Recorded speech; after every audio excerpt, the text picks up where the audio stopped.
Peut-on vraiment parler de liberté quand chaque virement que vous envoyez à votre famille est scruté et taxé par Paris, Londres ou New York? L'Afrique a conquis ses drapeaux, ses présidents, ses frontières, mais son argent, lui, est toujours sous surveillance étrangère.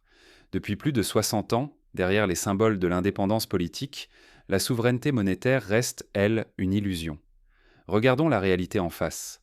En 1960, 17 nations africaines accèdent à la liberté sur le papier, mais leur monnaie reste imprimée à Paris, leurs réserves détenues à Londres, leurs transactions mondiales vérifiées à New York. Les chaînes financières sont restées, invisibles mais bien réelles, pendant que les hymnes retentissaient et que les couleurs nationales remplaçaient celles des colonisateurs. Et aujourd'hui encore, chaque transfert d'argent, effectué depuis la diaspora africaine, coûte une fortune en frais. On parle de 8% de pertes en moyenne, un record mondial, non pas à cause d'une inefficacité locale, mais parce que chaque dollar, chaque euro doit passer par les banques occidentales. L'argent que vous gagnez à la sueur de votre front, amputé à chaque passage, pour enrichir un système conçu ailleurs. Mais ce n'est pas tout. Même les économies africaines les plus puissantes restent dépendantes du dollar. Pour acheter un médicament, importer une machine, investir dans une route, il faut d'abord convertir en dollars, puis subir les taux de change imposés par Washington. Résultat, la moindre hausse des taux d'intérêt américains précipite les monnaies africaines dans l'abîme, le naira, le cedi, le franc CFA, tous chutent en cascade sans que les peuples africains n'aient un leur mot à dire. La question est donc simple, mais brutale. L'Afrique peut-elle réellement se dire indépendante tant que sa monnaie et ses transactions sont ainsi contrôlées et taxées de l'extérieur? À chaque seconde, le continent perd des milliards, et avec eux, l'opportunité de décider librement de son avenir. Refuser d'agir, c'est accepter de rester spectateur de son propre destin économique, condamné à payer un prix exorbitant pour chaque choix, chaque projet, chaque rêve. Mais pourquoi, malgré les indépendances politiques, cette emprise financière n'a-t-elle jamais vraiment disparu? Pour le comprendre, il faut revenir à l'instant précis où tout a commencé. En 1960, des drapeaux changent, mais la monnaie reste sous tutelle. On célèbre l'indépendance à coups d'hymnes et de serments, mais loin des podiums, ce sont d'autres mains qui tiennent encore les cordons de la bourse africaine. 14 pays africains continuent d'utiliser le franc CFA, une monnaie imprimée à Paris, dont la stabilité est vantée mais dont la surveillance est totale. La moitié de leurs réserves financières est obligatoirement bloquée dans les coffres de la Banque de France. Pour chaque dépense stratégique, la décision finale revient à Paris. À quoi sert un drapeau si chaque projet, chaque achat doit attendre le feu vert de l'ancien maître? Derrière le vernis de stabilité, le coût est immense. Il ne s'agit pas seulement d'une supervision monétaire, c'est une autorisation préalable pour investir, pour commercer, pour bâtir l'avenir. Ce n'est pas de la souveraineté, c'est une allocation surveillée. Les autres nations africaines, elles, sont piégées différemment. Leur dépendance s'appelle le dollar américain. Tout achat international, que ce soit des turbines, des médicaments, des véhicules, passe par le dollar, même si ni l'acheteur ni le vendeur ne sont américains. Chaque conversion, chaque transfert s'accompagne de pertes, de frais, de taxes. À chaque étape, une part de la richesse s'évapore, captée ailleurs. Ce système n'est pas qu'une histoire politique. Il façonne la vie quotidienne jusqu'au transfert d'argent envoyé à la famille, à l'impossibilité d'investir sans accord venu de l'étranger. Tant que la monnaie, les réserves et les transactions restent sous contrôle extérieur, le développement africain ne dépend jamais vraiment des Africains eux-mêmes. Ce piège n'est pas accidentel. Il repose sur une architecture mondiale pensée dès le lendemain des indépendances, où Paris, Londres et New York ont verrouillé les règles du jeu. L'Afrique hérite non seulement des dettes coloniales, mais aussi des routes de paiement, des taux de change imposés et d'une dépendance institutionnalisée. Mais qui a vraiment dessiné ce système? Et surtout, à qui profite-t-il? Car derrière chaque règle, chaque restriction, il y a des intérêts, des gagnants, des perdants, et très rarement l'Afrique du côté des vainqueurs. Pour démêler ce réseau d'intérêts et comprendre à qui profite la domination monétaire, il faut explorer les coulisses du contrôle mondial, là où se prennent les vraies décisions, loin des projecteurs. Et si chaque prêt, chaque virement international était en fait un moyen de vous contrôler? Regardons la réalité en face. Derrière chaque dollar envoyé, chaque projet financé, l'Occident garde la main. Le Fonds monétaire international et la Banque mondiale ne font jamais de cadeaux. Leur aide arrive, mais à un prix caché. Des prêts conditionnés à des réformes douloureuses. Baisse des subventions, privatisation, licenciements massifs. Les gouvernements acceptent parce qu'ils n'ont pas le choix. Résultat, la souveraineté se dissout et l'instabilité sociale explose, comme on l'a vu au Ghana, au Kenya ou en Tunisie ces dernières années. Prenons le système SWIFT. Officiellement, c'est un simple canal technique permettant d'envoyer de l'argent d'un pays à l'autre. Mais la vérité, c'est un outil de surveillance et d'exclusion géopolitique. Lorsque les États-Unis décident que l'Iran ou la Russie doivent être isolés, il suffit de les débrancher de SWIFT. Du jour au lendemain, une nation entière peut être coupée du commerce mondial. Les banques africaines le savent. La moindre incartade et elles risquent l'exclusion. Les coûts cachés sont immenses. Les frais de transfert vers l'Afrique atteignent un record mondial. En moyenne, 8% du montant envoyé finit dans les poches des banques et des intermédiaires occidentaux. Pour une travailleuse qui envoie 5 dollars à sa famille, c'est 8 dollars qui disparaissent chaque fois. Ces frais ne sont pas un accident.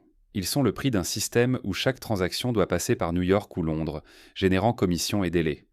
La volatilité des monnaies africaines a aussi un prix. Les décisions de la Réserve fédérale américaine provoquent des tempêtes à Nairobi ou à Lagos. Quand les taux montent à Washington, les capitaux fuient l'Afrique et les devises locales s'effondrent. Le naira nigérian a perdu près de 70% de sa valeur en seulement 2 ans. Le cedi ghanéen et le kwacha zambien ont suivi le même chemin. Cette instabilité n'est pas due à une mauvaise gestion locale, mais au fait que l'Afrique reste prisonnière d'un système mondial où le dollar règne en maître. Regardons les chiffres. Début 2024, le Kenya détenait à peine 6 milliards 800 millions de dollars de réserves de change. C'est juste assez pour payer 3 mois d'importation. L'Égypte, autrefois assise sur 45 milliards en 2011, n'en comptait plus que 15 milliards en 2023. Dès que les taux changent à Washington, les réserves s'évaporent, les prix flambent, le peuple trinque. C'est un piège. Pour garder la tête hors de l'eau, les pays s'endettent de nouveau auprès du FMI ou de la Banque mondiale. Ils perdent des intérêts, obéissent à des réformes écrites à l'étranger. À chaque tour de ce manège, l'autonomie recule et les risques grandissent. Un choc venu de l'extérieur, et c'est l'effondrement économique, la perte totale de contrôle. Mais la donne est en train de changer. En 2024, pour la première fois, de nouvelles fissures apparaissent. Des systèmes parallèles émergent, offrant une alternative. Mais cette liberté naissante est-elle vraiment la solution ou un nouveau piège à surveiller? Car aujourd'hui, des alternatives voient dans le jour. BRICS-Pay, CEIPS, de nouveaux réseaux qui promettent une vraie indépendance financière. Mais sous la surface, quels risques cachent-ils? La liberté de paiement est-elle enfin à portée de main ou est-ce seulement un nouveau piège doré?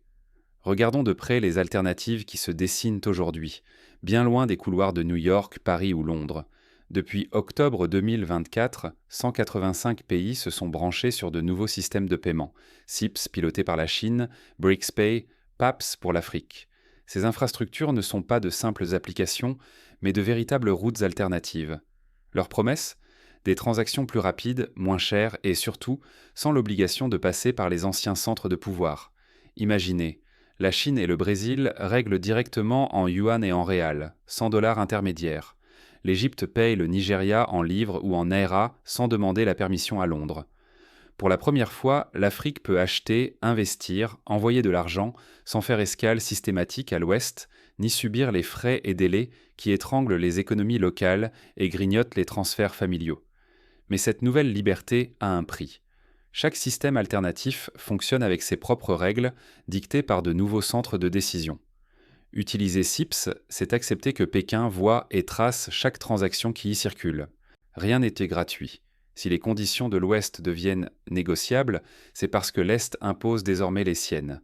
Les maîtres changent, les enjeux restent, qui contrôle le code contrôle la monnaie. Le risque, c'est de troquer une dépendance visible pour une autre, plus opaque. Moins de transparence, moins de recours, davantage d'influence discrète. Les États africains gagnent en marge de manœuvre, certes, mais à condition de ne pas se lier pieds et poings à une nouvelle puissance. La souveraineté ne se donne pas, elle se construit, transaction après transaction, règle après règle. Mais comment transformer cette ouverture en une vraie indépendance et non une illusion de liberté?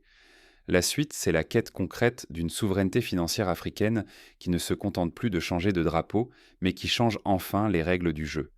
Maîtriser son sort ne se résume pas à changer de tuyauterie financière, il faut la construire soi-même. Aujourd'hui, l'Afrique entrevoit l'opportunité d'écrire ses propres règles du jeu. Mais attention à ne pas confondre option et liberté. Chaque nouvelle route, chaque nouveau système s'accompagne de ses propres conditions. Ce n'est pas parce qu'on quitte les banques de Londres ou les tuyaux de New York pour ceux de Shanghai ou de Moscou que l'on devient soudainement maître de ses choix. Avoir davantage d'options, ce n'est pas la même chose qu'être réellement libre. Prenons l'exemple des BRICS-Pay ou des routes de paiement alternatives. Elles promettent des transferts moins chers, plus rapides, plus directs. Mais derrière ces promesses, il y a toujours des règles, des codes, des intérêts géopolitiques, et parfois d'autres formes de dépendance qui ne disent pas leur nom. La vraie clé, c'est la gouvernance locale, car même le plus vertueux des systèmes peut être saboté de l'intérieur. Corruption, mauvaise gestion, clientélisme. Ce ne sont pas les partenaires étrangers qui pillent les caisses, ce sont parfois nos propres dirigeants. Le risque, c'est de remplacer une vieille tutelle extérieure par un piège fabriqué chez soi. Voilà pourquoi la transparence doit rester au cœur de toute réforme. Chaque Africain doit avoir les moyens de suivre l'argent public, de savoir où vont les recettes et comment sont investis les fonds. Les initiatives régionales comme la zone de libre-échange africaine, la ZLECAf, les politiques d'achat public localisées, le PAPS, ou les projets de monnaie régionale offrent des outils pour bâtir une économie plus robuste, plus unie, moins vulnérable aux chocs mondiaux. Mais rien de tout cela n'a de valeur sans la capacité de dire non. Le vrai pouvoir, c'est de refuser les accords qui ne servent pas l'intérêt collectif, même si cela signifie renoncer à des financements tentants ou à des facilités immédiates. C'est la différence entre négocier en maître ou quémander en dépendant.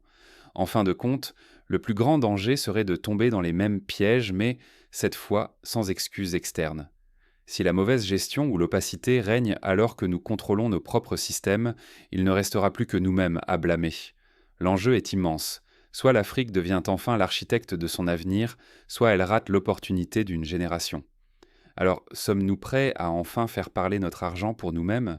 Car se libérer des anciennes chaînes ne sert à rien si l'on ne s'assure pas que les nouvelles ne se referment pas aussitôt. Dans un instant, explorons les choix concrets qui attendent l'Afrique à ce nouveau carrefour. L'indépendance, ce n'est pas lever un drapeau, c'est contrôler la valeur qu'on crée. Vous pouvez avoir un hymne, un président, un drapeau. Mais tant que la monnaie que vous gagnez, que vous envoyez à vos proches ou que vous investissez dans l'avenir de votre pays dépend d'un système écrit ailleurs, la souveraineté n'est qu'un mirage.